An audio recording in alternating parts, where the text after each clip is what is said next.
Thank you very much, Mr. Speaker. Mr. Speaker, I want to join my colleagues who spoke before me in expressing support for the motion before this House. Mr. Speaker, I ask your permission to express condolences to the Joseph family of Sisera. Diana Joseph, 96 years, was the matriarch of the Joseph family, wife of Rudens Joseph, a founding member of the St. Lucia Labour Party. And many meetings discussing the formation of the St. Lucia Labour Party took place at her home. And she would recall preparing supper and meals for many of the founders of the Labour Party as they sat with George Charles to form our great party. And she is a lady who everyone would tell you was one of the most lovable souls that you'd ever meet. And at the same time, Mr. Speaker, that I am expressing condolences, I want to, as I will not have an opportunity before, express, the satisfaction at seeing yet another constituent in Castries South reach the milestone of 100 years in the next 2 days. Felicite Sonny, the matriarch of the family. And I pray that God will allow her to see her birthday on Thursday. She's from a family of many others who've reached that milestone. And certainly on Thursday in Bassa Joseph, there will be a grand celebration. Mr. Speaker, this motion comes before this House in rather trying times.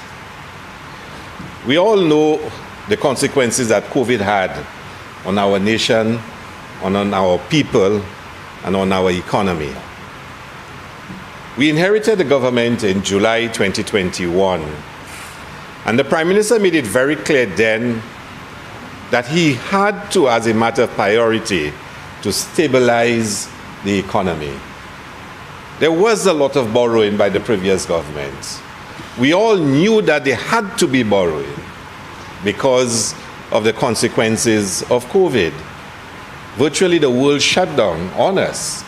And with our economy so dependent on tourism, you can imagine the severe consequences that it would have had. I think everyone in here would remember in the early part of 2020, we were being told in this House that the economy was so well managed, that things were booming, and that we were on a steady course. And you would remember, Mr. Speaker, we stood in this House and we asked the then government, the then Minister of Finance, the member for Miko South, how could you last month say to us, things were so good, it was booming, and then unexpectedly COVID hit us, shut down, and then we crashed.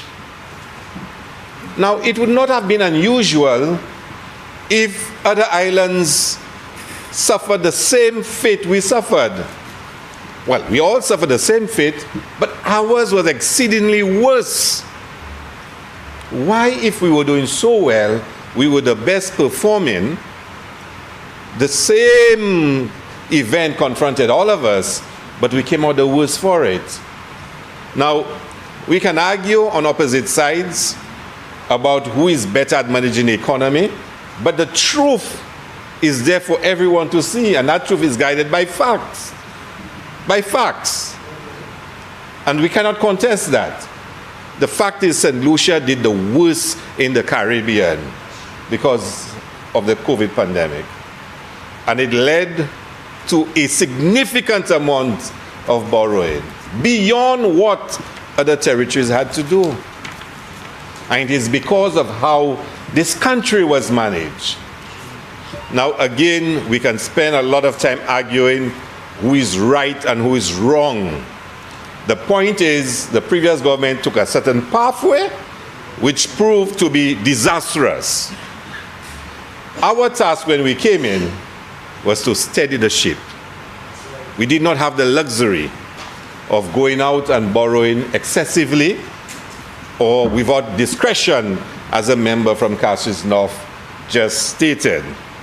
So this Prime Minister has had to be exceedingly cautious and deliberate in the decisions that he has made. But, Mr. Speaker, important in all of this is the whole role of tourism. And I want to say a few things before I come back to the point I was making. We all understand how important tourism is, and when COVID hit, how it affected us. Mr. Speaker, equally important for us as a tourism destination, and more so one which is starting to promote with greater vigor the notion of community tourism, of creating authentic experiences, and saying we want our visitors to leave the resorts more than before and to visit the communities. That is what we're selling now. There's a clear reason why we are doing so. It comes back to the core of our economic philosophy, that more St. Lucians should participate in the tourism industry, and more St. Lucians should own the tourism industry. That is a core of our developmental trajectory. And it has been there from times, but now this historical moment requires us to push that agenda more than ever. More than ever. Because the Prime Minister himself in an earlier life was one of the architects of that approach. And I'm only continuing that whole approach that has characterized our notion of what tourism should be all about. So we are saying visitors should go out to the communities more. We are saying communities should build more assets that can attract visitors. But in all of that, Mr. Speaker, the events of the last few days really tells us how difficult the task is. Let's not deny it. And the member from Strozel Saltibus called on everyone to play their part to fight the scourge of crime that we are facing. And he expressed his support for the Commissioner of Police and the words of the Prime Minister. And I want to join all of them in saying, Mr. Speaker, that if we are to succeed and fulfill the dream and the vision that we have, we must endeavor to win this battle against the monster that crime is, Mr. Speaker. I know, Mr. Speaker, I can recall as far back as 1987, Mr. Speaker. I was then a youth leader. The member from Castries North will remember that. It had gotten to a point in St. Lucia where the then Minister of Education, Louis George, and his permanent secretary was then Dr. Frederick, and his Chief Education Officer, Dr. Michael Louis, thought it necessary to form a national task force on indiscipline in St. Lucia, because the indiscipline was starting to rear its head in St. Lucia in an unprecedented manner. And I recall I was the NYC, the youth rep, on that national task force. And I remember we presenting a paper to the task force where we said to the then government that we were going to face severe consequences in the future if we did not invest more on the development of our human resources in St. Lucia. Now, the UWP government of that time was a very prudent government. If you study our political history, the political economy of St. Lucia, you will get a deeper understanding of the approach to economic development then. It was a government that did not invest heavily monies that they thought they did not have, that they had a certain approach to it. And we're not passing judgment. We're not being normative. We just say it is what it is, what it was. And we in the NYC were saying, no, invest in the future, invest in our people. In those days, Mr. Speaker, children, there was no national stadium, there was no cricket ground. You know, the facilities for young people we felt was not enough. In fact, some of us supported the member from Castries North becoming Minister of Youth because we believed then that he understood our language and that he would have made a difference. Although, I must admit, we told him we ain't sure he's going to succeed because within that setting, he didn't understand that kind of language. He was not blue yet, Mr. Speaker. Mr. Speaker, We were not investing in our people. We were calling on the government to have a clear cultural policy to invest in creative industries as far back as 1987. Mr. Speaker, as far back as that.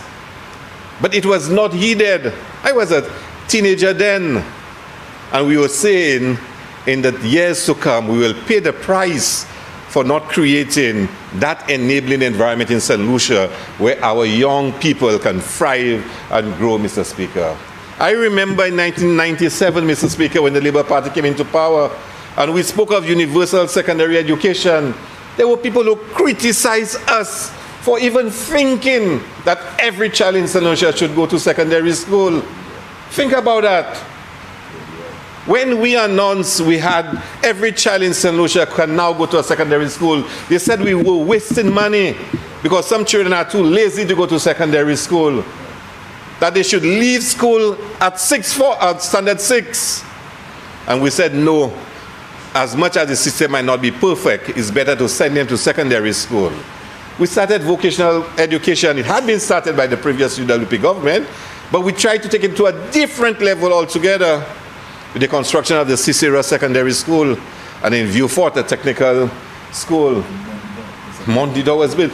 Mr. Speaker, all because we believe that you must invest in your people to create an environment where your people see opportunities in life, and social ills and social degradation would be less of a pathway to take, Mr. Speaker.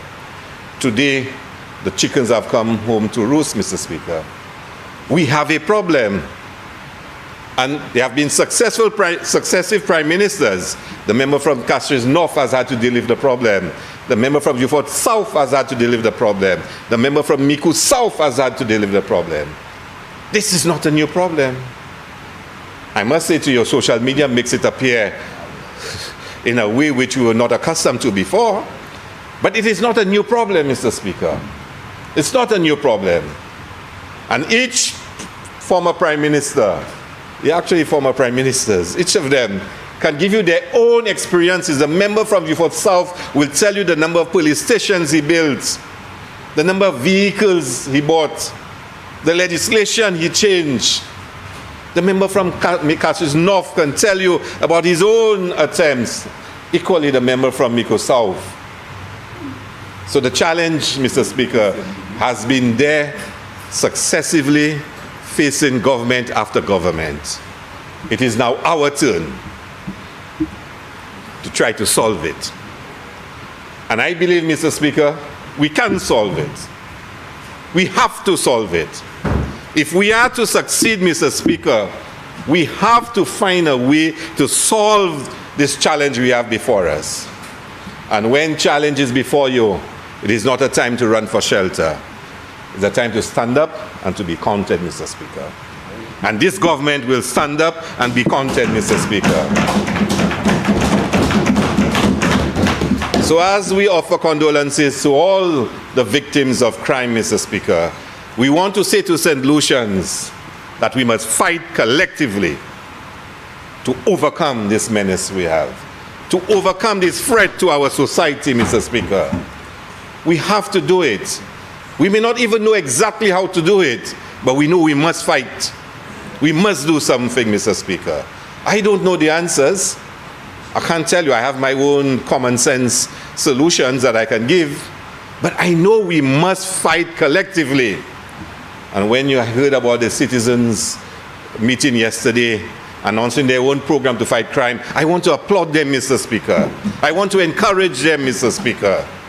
And I've said to the Prime Minister that I want for us in the next budget, and he agreed with me totally. He said to me, you were thinking just like me, we're on the same page, to give more money to the churches to have more crusades, to go out there and play their part equally, to give more money to youth groups, to give more money to the sporting organizations. Let us spend more in the social intervention programs, Mr. Speaker. We have to, Mr. Speaker. You see, Mr. Speaker, I also remember in 1997, when the Labour Party came into power, Mr. Speaker, when we saw the level of youth unemployment and what was going on, we started the STEP program. You know, Mr. Speaker, others may not know, I was the one who Dr. Anthony, a member from Beaufort South, had given the responsibility to start the STEP program. And I was the first chairman of STEP. And we did so because we wanted to create opportunity for persons who had been deemed the unemployables in St. Lucia. And we were criticized. We were giving money away. We were making mendicants of people. Even in the elections in the 2016, that same thinking was perpetuated. Because they believe when you have social intervention programs that you're making mendicants of people, you're throwing away money, that instead you should give it to the private sector. I'm not saying the private sector should not get, but that cannot be the only solution, Mr. Speaker. So we are determined as a government. We're going to fight this through law enforcement. We're going to fight it through social interventions. And social interventions will carry the full range of options from the religious, the spiritual, the community, right through, Mr. Speaker. But we must also fight it in the international arena, Mr. Speaker. Because I've said it before, we do not manufacture guns in St. Lucia, Mr. Speaker. We don't. And recently we had a presentation on money laundering, you know, the whole framework that exists. And we've been asked to look critically at the financing of terrorism and the financing of the proliferation of weapons of mass destruction in St. Lucia. And we ask the question, who is looking after the financing and the trafficking of small arms? Because, truth be told, terrorism is not a threat to us. Weapons of mass destruction is not a threat to us, but trafficking of small arms and the financing of that trafficking is a threat to us. And we must let our voice be heard internationally and call on the countries that manufacture those guns to take responsibility for the consequences of them. And the transshipment routes, somebody has to take responsibility for it. We cannot believe we can fight this on our own. And the member from Strozel, Soldibus, was right. It comes down, despite all the complexity of crime, it comes down to a fundamental point. There are too many guns on the streets. How did they get here? Who's bringing them? Who's financing them? We cannot solve that on our own. We can do as much as we can in our own confined space of St. Lucia, but there's a bigger force that can overwhelm us. So do not believe we can solve this problem by social intervention or by changing legislation or just law enforcement. We have to call on the international community to recognize what is happening to us. If some countries are concerned about terrorism and about the proliferation of weapons of mass destruction, we must put on the agenda our concern too. And this government will have to do so. We will have to do so, Mr. Speaker. And we need to let all St. Lucians know. You must be brave, you must be courageous. You must believe in our capacity as a people that we can overcome this challenge. It is what lies before us, and if we are going to develop this country into a prosperous nation, we must overcome this challenge. And we have the capability to do so. So let us start working together to do so. We must not be soft on crime. We must be understanding of the circumstances that can cause one to go into crime. But we must never be soft on it, Mr. Speaker. I have had over the last 2 to 3 months, not 2 months, Mr. Speaker, to know some individuals I know personally lose their life because of gun violence in my constituency. Personally. And over the next few days, I have to participate in the funeral of another one, Mr. Speaker. A lovely young lady, Mr. Speaker, who lost her life, Mr. Speaker. So, all of us as parliamentary reps probably know individuals who were affected.